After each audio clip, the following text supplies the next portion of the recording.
윤석열 대통령이 금요일, 토요일 굉장히 바빴습니다. 네. 통영에서 시작해서 전남 순천 갔다가 진해 갔다 대구까지 갔는데요. 어떤 행보가 가장 눈에 띄셨습니까? 대구 서문시장이에요. 거기에 서문시장이 많은 가장 눈에 지지자들의 환호를 받았고 응원을 받았고 예. 본인이 감격스럽다라는 얘기까지 했거든요. 지금 지지율이 떨어지고 여러 가지 공격을 받고 있는 상황에서 지지자들의 따뜻한 눈빛, 환호, 박수, 응원 본인 정치인으로서는 상당히 감격스러웠을 것 같아요. 예. 하지만 그것을 일반 국민의 여론이다라고 생각을 하신다면 앞으로 국정 운영은 더 어려워질 수 있을 것 같아요. 그래서 장단점이 있어요.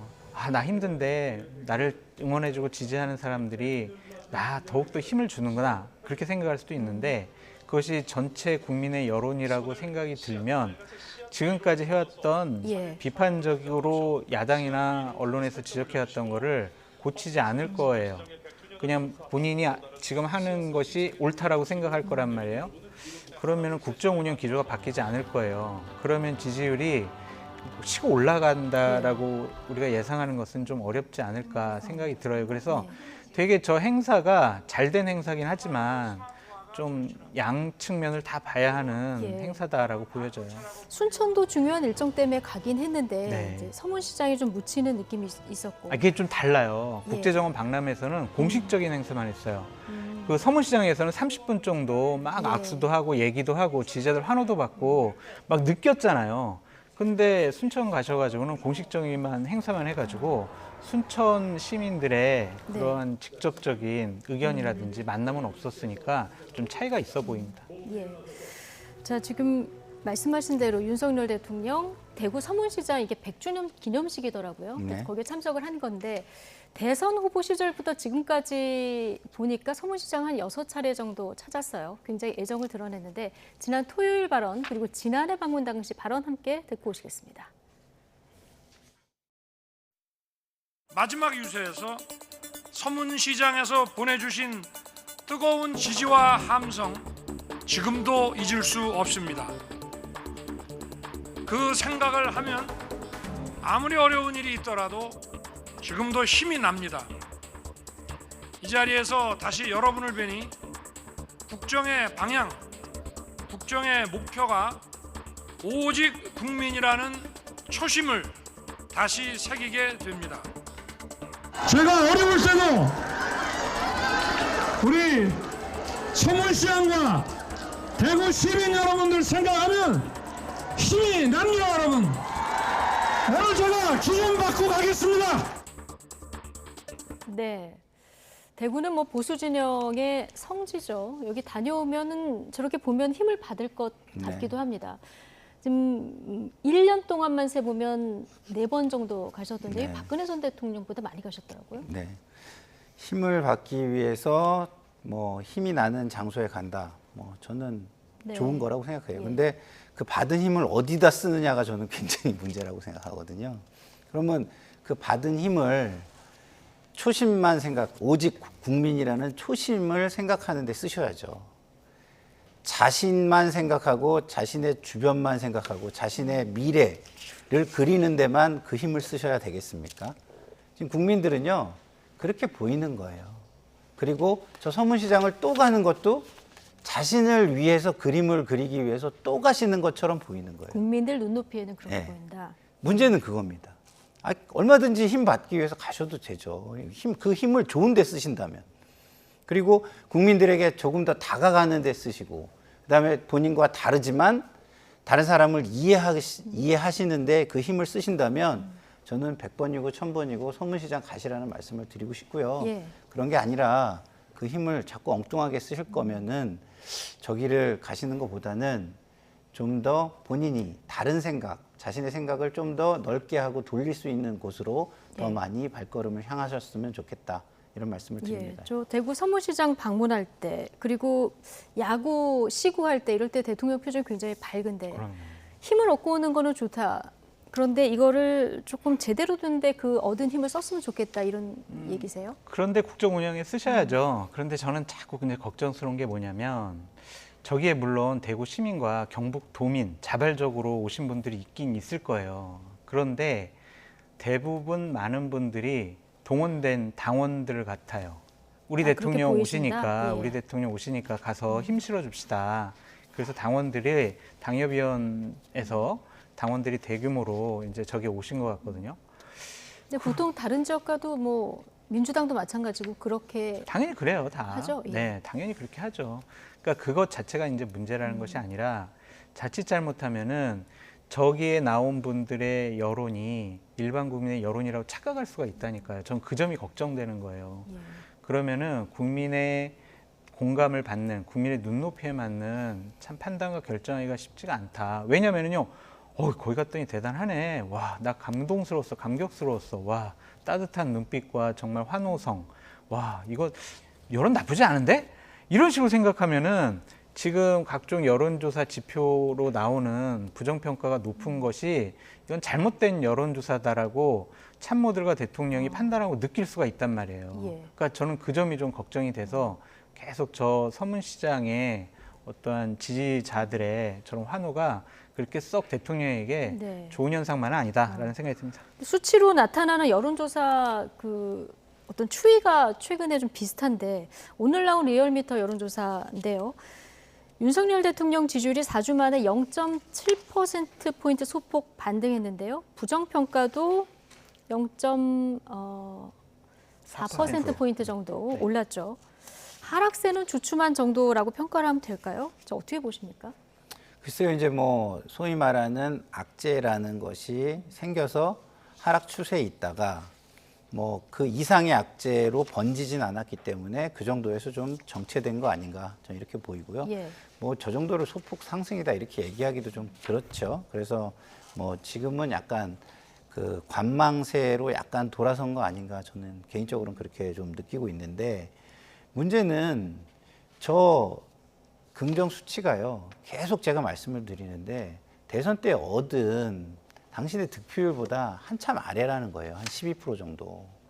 그러면 적어도 대선 때 얻은 정도의 지지율은 확보를 해야 어느 정도 정당성을 인정받는다라고 어느 정도는 네. 할 수가 있을 텐데 지금은요. 모든 어떤 정책 행위나 국정 운영 행위에 있어서 국민들에게 정당성을 인정받지 못하고 있는 수치다라고 저는 비판을 드릴 수밖에 없는 수치인 거예요. 근데 더더욱이 저 수치를 가지고 지지층 결집을 통해서 올리고 싶다? 안 올라가죠. 지지층이라는 건 34%에서 33%에서 40% 정도뿐이 안 될 텐데 예. 여기서 더 올리려면 중도층을 좀 바라보셔야 된다. 이 말씀을 예. 드리고 싶은데 저희가 계속 나와서 그 말씀을 드려도 중도층으로 왜 이렇게 눈이 안 가시는지 좀 답답하기만 합니다. 자, 중도층을 바라봐야 된다. 자, 이거를 지역별 그리고 또 연령별로 보면은 TK 빼고 전 지역 그리고 70대 이상을 제외하고 전 연령에서 부정평가가 좀 많이 나오고 있고요. 그리고 자, 중도층 움직임을 갤럽 기준 지지율 추이로 좀 보시면 예, 좀 갤럽 여론조사 저희가 추이를 2022년부터 2023년까지 봤을 때 6월 첫째 주 그러니까 대통령 취임 후 한 달 정도 됐을 때 51% 정도 중도층의 지지율을 받았거든요. 이게 최고치였고요. 그리고 이후 붕괴돼서 지금 20%대로 하락했고 지금도 30%를 못 넘고 있는 상황. 어떻게 진단하고 계십니까? 큰일 났어요. 저렇게 중도층이 부정평가가 높다면 내년 총선에서 국민의힘이 선거가 상당히 어려울 수밖에 없다. 왜냐하면 내년 총선을 여권에서는 대통령의 국정 운영 성과, 대통령의 얼굴로 치르겠다라고 생각을 하고 있잖아요. 근데 지지층들은 뭐 각각 뭐 강력하게 지지할 거예요. 하지만 중도층의 표심에 따라서 선거가 이기느냐 지느냐 그게 결정이 날 거거든요. 네. 근데 중도층에서 이번에 리얼미터 여론조사를 보면 66.6%가 윤석열 대통령에 대해서 부정적인 평가를 하고 있어요. 이렇다면 국민의힘으로서는 내년 선거가 상당히 어려울 수밖에 없다라고 좀 말씀을 드리는데 세부 내역을 살펴보면은 상당히 좀 걱정스러운 부분들이 더 많아요. 왜냐하면 방금 전에 앵커께도 말씀하셨지만 부산, 울산, 경남 이 영남의 한 축을 담당하는 부울경도 부정평가가 높다라는 것. 그리고 그래도 지난번 여론조사까지는 60대까지는 긍정평가가 높았는데 이번에는 70대 이상만 이게 긍정평가가 높다라는 점. 그리고 부정평가가 61.6%인데요. 여기에 세부 내역이 정말 안 좋은 게 뭐냐면 매우 잘못했다가 54.4%예요. 잘못했다는 7.2%. 그러니까 매우 잘못했다고 생각하는 54.4%의 국민들은 윤석열 대통령이나 아니면 국민의힘이 조금 잘하는 것을 보여주더라도 이거 다시 긍정평가로 돌아가지 않을 수가 있어요. 강력한 반대층으로 남아있거든요. 54%가. 그렇다면 이분들 마음 어떻게 돌릴 것이냐. 예. 그것도 큰 문제로 보여지고요. 보통 여론조사를 보면 7개 직능별로 여론조사를 해요. 뭐 사무직, 아니면 뭐 학생, 주부층, 뭐 농어민 뭐 이렇게 하는데 농어민층만 제외하고는요. 전 직능 계열에서 지금 다 부정평가가 높아요. 그러면은 이거 정말 선거 너무 어려울 것 같다. 참 걱정스럽습니다. 예. 대통령 멘토로 알려진 신평 변호사가 대통령 서문시장 방문 앞서 이제 다뤄봤는데 이거를 달콤한 늪이다 이렇게 비유를 하면서 네. 지지층의 구애에 치중하면은 총선은 필패다 이렇게 정말 작심하고 쓴소리를 했는데 네. 이런 쓴소리하는 참모들이 좀 늘어나야 될까요? 그렇죠. 다음 총선은요. 윤석열 대통령과 민주당에 정말 중요해요. 그 어느 때보다 중요한 총선이라고 할 수 있습니다. 네. 이번 총선에서 지는 진영은요. 맥을 추지 못할 거예요. 한동안 힘을 쓰지를 못할 거예요. 그렇기 때문에 너무너무 중요한 총선인데요. 근데 신평 변호사 말대로 기를 받는다는 게 무슨 뜻이겠어요? 자기에게 환호해 주는 것. 그래서 자기가 좀 약간 그 뭐 화학적으로 좀 약간 흥분이 되거나 아드레날린이 분비되거나 뭐 이런 거 아니겠어요? 그런 데만 다닌다? 그러면 어떻게 되겠습니까? 제가 볼 때는 다른 데는 이제 가고 싶지가 않을 거예요. 그러면 그런 데만 계속 찾아다니면 그럼 다른 데에서 불만 있는 사람들은 쳐다도 안 보게 되면 그 사람들은 계속 반대층으로 돌아서게 되겠죠. 근데 지금 뭐 유일하게 믿는 게 민주당 당대표에 대한 어떤 수사, 이거를 믿고 이렇게 가는 것 같은데 저는 말씀을 드리는데 이재명 당대표가 없는 총선까지도 대비를 해놔야 국민의힘이 안전하게 총선을 치를 수가 있지. 그렇지 네. 않는다면 지금도 불안불안하잖아요. 지금도 제가 볼 때는 그 뭐랄까 좀 패배의 결과가 나올 가능성이 되게 높은데 만약에 이재명 당대표가 없는 총선을 치르게 되면 완패의 결과가 나올 가능성이 굉장히 높다고 저는 생각합니다. 예. 총선 뭐 여야 모두 좀 사활을 걸고 있는 상황인데요.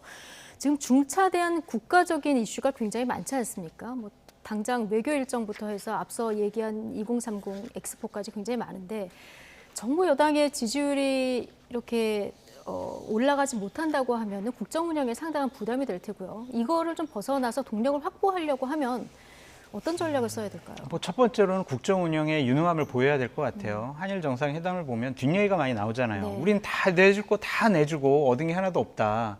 과연 이 정부가 유능한 정부냐. 개혁을 한다고 하는데 진척이 되지 않고 있어요. 노동개혁 어떻게 할 거냐, 연금개혁 어떻게 할 거냐, 교육개혁 어떻게 할 거냐. 지금 스케치도 못 그리고 있잖아요. 네. 그 모습을 보여줘야 되는데 그런 모습 보여주지 않아요. 과연 국정 운영을 어떻게 할 것이냐, 유능한 집단이냐. 그런 회의감을 극복을 해야 된다. 유능성을 보여줘야 된다라고 말씀을 드리고 또 하나는 약속을 지키셨으면 좋겠어요. 대선 전에 여러 가지 약속 많이 하셨잖아요. 근데 그런 약속이 지금 지켜지지 않은 모습이 많은 것 같아요. 예를 들면 낙하산 인사 없겠다고 하셨어요. 근데 정경련 회장에 김병준 전 비대위원장을 임명한 게 과연 이게 낙하산이 아닌가. 금융감독 원장을 검사 출신 시켰어요. 이게 낙하산 아닌가, 이게 정상적이고 상식적인가, 좀 그런 의문을 제기하고 싶고 가장 중요한 것은 윤석열 대통령은 공정한 나라, 정의로운 나라, 상식적인 나라 만들겠습니다 네. 라고 약속을 했었잖아요. 그 부분을 찾아가면 돼요. 비상식적인 모습을 탈피하면 될 것 같아요. 첫 번째, 야당과 대화 안 했잖아요. 이런 정권이 어디 있어요. 그러니까 야당과 대화하는 건 상식적입니다. 그것도 국회 의석수가 많잖아요. 법안 협조 많이 받아야 돼요. 근데 왜 대화를 안 해요? 뭐 정치를, 국정 운영을 감정으로만 할 수는 없잖아요. 신념과 고집만으로 국정 운영 못 하잖아요. 그냥 정말 싫고 뭐 같은 자리에 앉아서 논의하기 싫더라도 야당을 대화 파트너로 삼아야 한다라고 말씀을 드리고 네. 또한 여러 가지 이제 안보실장 이렇게 그만둔 거 그런 모습에 대한 자세한 설명이 좀 필요할 것 같아요. 그러니까 소통하는 대통령 되신다고 했는데 예. 그냥 일방적인 주장만 있지 좀 설명이나 이해를 구하려는 좀 간절하고 진정성 있는 모습은 좀 없어 보인다. 그래서 이런 여러 가지를 좀 정상적이고 상식적인 쉬운 방법을 택하시면 될 것 같다라고 말씀드립니다. 국정 운영의 유능함을 좀 보여줘야 되고 전반적으로 좀 소통을 잘 해야 될 것 같다. 자, 조언을 좀 주신다면요. 그러니까 유능함을 보일 수 있을 때와 보일 수 없을 때가 있겠죠. 국제적인 경제 환경이 너무너무 어렵고 그러니까 유능함을 보이기 어려운 때일 수 있어요. 그러면 그때는 무엇을 보여주셔야 되냐면 헌신하는 모습을 보여주셔야 돼요. 국민들이 다 어려운데 자기는 거기에서 빠져 있는 것처럼 별나라에 사는 것처럼 그런 모습으로 만약에 국민들에게 다가간다면 저 사람은 뭐지? 우리의 대통령인가? 아니면 우리 위에서 그냥 향유하고 즐기고 황홀경에 빠져 계신 분인가? 이렇게 의심할 수밖에 없게 되는 거죠. 그러면 그 의심은 결국은 반감으로 변화될 수 있는 것이라고 저는 생각합니다. 그렇기 때문에 지금 경제가 굉장히 어려울 때예요. 네. 그리고 어려운 지표들이 나와요. 그럼 그 어려운 지표들에 대해서 굉장히 노력하는 모습. 내가 이렇게 애를 쓰는데도 안 되는 거야. 라는 모습. 좀 국민들이 생각할 때 좀 약간 애틋해 보일 정도로 노력하는 모습이 있어야 되는데 그게 안 되는 거예요. 지금 세수가요, 20조나 지금 펑크가 날 지금 상황에 지금 놓여 있다고 보고서들이 나오잖아요. 세수 20조 펑크, 경제는 어려운데 그러면은 국가의 뭐 재정 건전성을 외치시면서 20조나 펑크가 나고 재정 건전성까지 망가진다. 도대체 국민들은 누구를 믿고 살아가겠습니까? 그러면 함께 아픔을 느껴주고 거기에서 먼저 그거를 조금이라도 보듬기 위해서 애써주고 이런 모습이 지도자의 모습인데 그런 모습으로 돌아가셔야만 국민들에게 좀 지지를 더 받을 수 있다 이런 말씀을 드리고 싶습니다. 공감이란 단어로 좀 표현해도 되겠습니까? 예. 자, 정당 지지도 볼까요? 오늘 나온 리얼미터를 봤을 때 민주당과 국민의힘 이 지지율이 10%포인트 격차까지 지금 벌어졌습니다.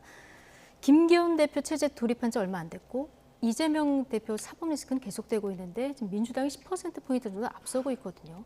어떤 이유가 가장 크다고 보십니까? 기본적으로 윤석열 대통령의 지지율과 이렇게 좀 같이 가는 것 같아요. 그러니까 윤석열 대통령 그 부정평가도 상당히 좀 높지 않습니까? 그거에 대한 작용인 것 같다라고 좀 말씀을 드리고 또 하나는 최고위원들이 지속적으로 망언을 하고 이상한 얘기들을 하고 있잖아요. 그것을 김기현 대표가 잘 수습을 못하는 것 같아요. 그래서 지도부가 저런 모습 보이는 거에 대한 국민적인 실망감이 있는 것 같고 또한 과연 국민의힘이 집권 여당으로서 국정 운영의 중요한 한 축의 역할을 제대로 하고 있는 것인가라는 것에 대한 국민적인 회의감이 있는 것 같아요. 예를 들면 젊은이들, 대학생들, 2030 세대 마음 잡아야지. 어떻게? 자, 그럼 대학교 가서 학식 먹어보자. 1,000원짜리 학식. 같이 먹어보고 이거 확대할게. 이게 대책이 다란 말이에요, 지금. 그리고 직장인들 요즘 삶이 어렵지? 그럼 무엇을 할까? 좋아, 민생 119 특별위원회 만들어야지. 그럼 첫 번째 행사 뭘 할까? 편의점에서 도시락 사 먹어야지. 이런 식의 접근을 하는 거예요. 물론 앞으로 대통령실과 행정부와 여러 가지 논의를 거쳐서 여러 가지 입법 사안들 체계적으로 다듬는다고 했어요. 근데 지금 보여주는 이벤트성 이러한 모습에 몰두해 있으면 국민들이 뭐 하는 거야? 라는 좀 생각할 것 같은데 가장 큰 거는요. 저 지금 지도부가 인식이 너무 아니에요. 뭐냐면 지난주 목요일 날 오전에 국민의힘 지도부들의 이제 비공개 회의가 있었는데 지난주에도 여론조사에서 보면 안 좋은 지표와 수치들이 나타났었잖아요.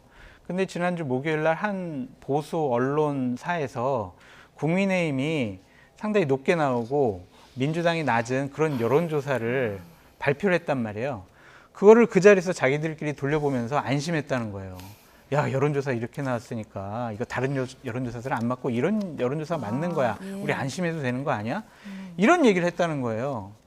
집권 여당의 최고 지도부들이 모여서 그러한 인식과 판단을 가지면 해법이 제대로 나올 수가 없죠. 진단이 잘못됐는데 해결책을 어떻게 마련할 수 있겠습니까? 그래서 저는 인식을 바꿔라. 정말 지금 어렵고 힘들다. 이 상황으로 가면 내년 총선 참패다. 그래서 우리는 모든 것을 바꿔야 한다라는 각고의 노력을 지금 해야 한다. 그렇게 말씀드려요. 보고 싶은 것만 보고 믿고 싶은 것만 믿으면 안 된다. 그럼요. 여론조사는 저희도 이제 하나하나의 의미를 다 부여하기보다는 전체적인 추이를 그렇죠. 보면서 설명을 드리고 있는데 자, 어쨌든 국민의힘 강경 보수 성향 전광훈 목사와의 연결고리가 자꾸 이게 부각이 되죠. 이것도 부담일 것 같은데 전광훈 목사를 둘러싼 논장이 오늘은 김기현 대표와 홍준표 대구시장의 설전으로 옮겨붙었습니다. 두 사람 얘기 듣고 오시죠. 우리 당의 공천권을 가지고서 제3자가 왈가왈 일도 아니지만 또 이 지방자치 행정을 맡은 사람은 그 일에 더 전념하시면 좋겠습니다. 우리 당은 전광훈 목사와 뭐 강한 선을 그어야 될 만큼 관계가 없었습니다.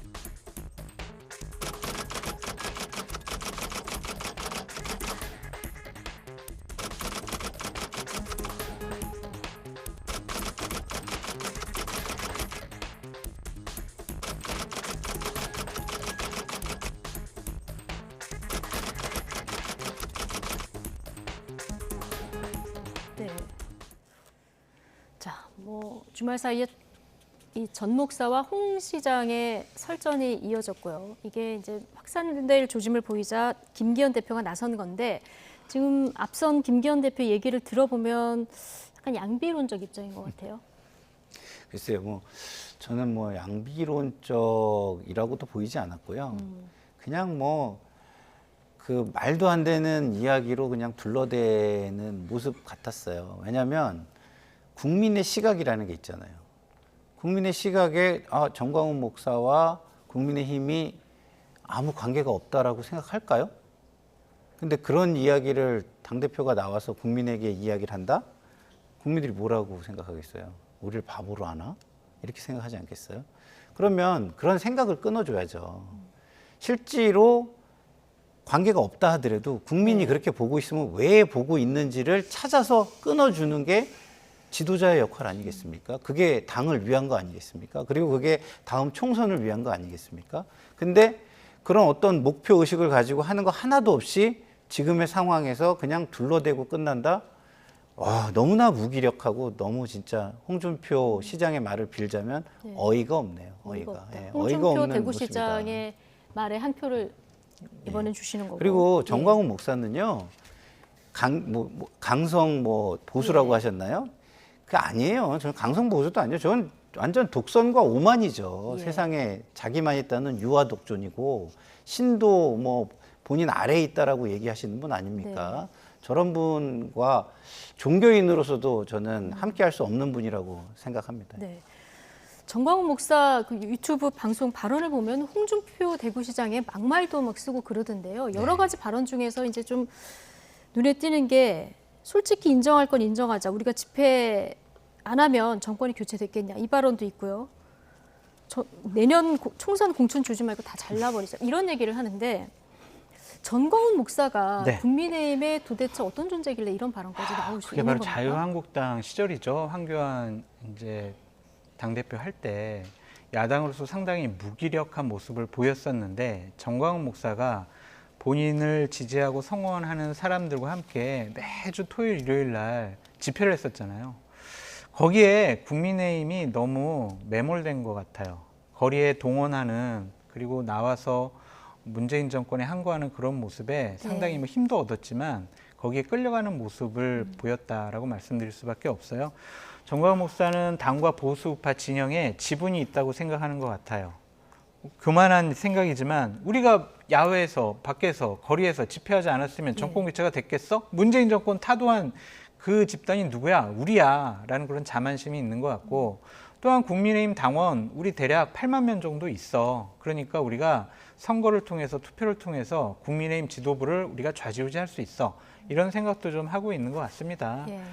이런 것들에 대해서 끌려가는 듯한 모습을 보이는 것은 김기현 당대표의 잘못이라고 봐요. 왜냐하면 김재원 최고위원 이 발언이 상식적이지도 않고요. 지금 호남 민심 그리고 중도층 민심에 정말 절대적인 악영향을 미쳤거든요. 그런데 징계를 안 하겠대요. 그냥 지켜보겠대요. 왜 그러죠? 김재원 의원이 수석 최고위원이라서 아니면 예뻐서? 그게 아닌 것 같아요. 뒤에 정광훈이라는 사람이 있기 때문에 함부로 못하는 것 아니냐라는 그런 비판을 받을 수밖에 없거든요. 그러니까 말로만 그냥 우리는 그런 사람하고 절연할 뭐 그런 것도 없어요라고 하는 것이 아니라 확실하게 좀 선을 그어야 한다. 김재원 최고위원에 대한 어떤 상징적인 조치가 필요하다. 그래야 많은 분들이 그래 정광훈 목사랑 상관없구나 국민의힘은 이렇게 생각을 하지 이런 식으로 그냥 좋은 게 좋은 거예요. 뭐 아유 지켜볼게요 이러면은요 계속 끌려갈 수밖에 없어요. 네. 지금 저런 게요. 저는 문재인 정부 때 소위 말하는 촛불 청구서라는 말이 있었잖아요. 그게 저는 떠올라요. 그 지금 소위 말하는 국민의힘 진영에 계신 분들이 당시에 촛불 청구서를 얼마나 많이 비판을 했습니까? 예? 그때를 떠올려셔서 그 비판 의식을 가지고 정광훈 목사를 바라보시면 된다 이런 말씀을 드리고 싶어요. 예. 과거랑 현재를 좀 이렇게 바꿔가면서 생각을 해보면 답이 나올 것도 같은데 어쨌든 김재원 최고위원 전광훈 목사의 전자도 안 끊어야겠다 이렇게 얘기했는데 오늘 조은진 의원이 또 전자 꺼낼 거다. 왜? 필요하니까 이렇게 진단을 했거든요. 그러니까 본인은 내년에 그 총선 때 대구 예. 달서병에 출마하고 싶어 한대요. 김재원 의원이. 그러면은 거기에 공천을 받으려면 어떤 지도부가 우선 공천을 하든가 아니면은 당원들 경선을 해야 되잖아요. 그럼 국민의힘의 현재 당원 경선 시스템상 그 당원들이 주소를 옮기는 걸 확인을 못 해요. 그러니까 서울에 살더라도 나는 대구 달서병에 주소로 이사를 했어요. 라고 모바일 시스템에 넣으면은 그거를 확인할 수가 없어요. 그냥 거기 당원이 되는 거예요. 그 지역의 당원. 그러면은 경선을 하게 되면 정광훈 목사를 지지하는 분들이 김재원 의원을 지지를 하면 그냥 경선에서 이길 수가 있는 거죠. 그러니까 이런 대구 경북은 정광훈 목사의 영향력이 그렇게 큽니까? 아니요. 그냥 정광훈 목사의 일반 전국에 퍼져 있는 예. 당원들이 나는 김재원을 뭐 경선에서 이기게 하고 싶어 그러면은 주소를 바꿔가면서까지 지지를 할 수가 예. 있다라는 말씀이에요. 그러한 현실적인 통제력이 있으니까요. 그러니까 김재원 의원은 계속 정광훈 목사에게 끌려갈 수밖에 없다라는 지적에 저도 동의를 합니다. 알겠습니다.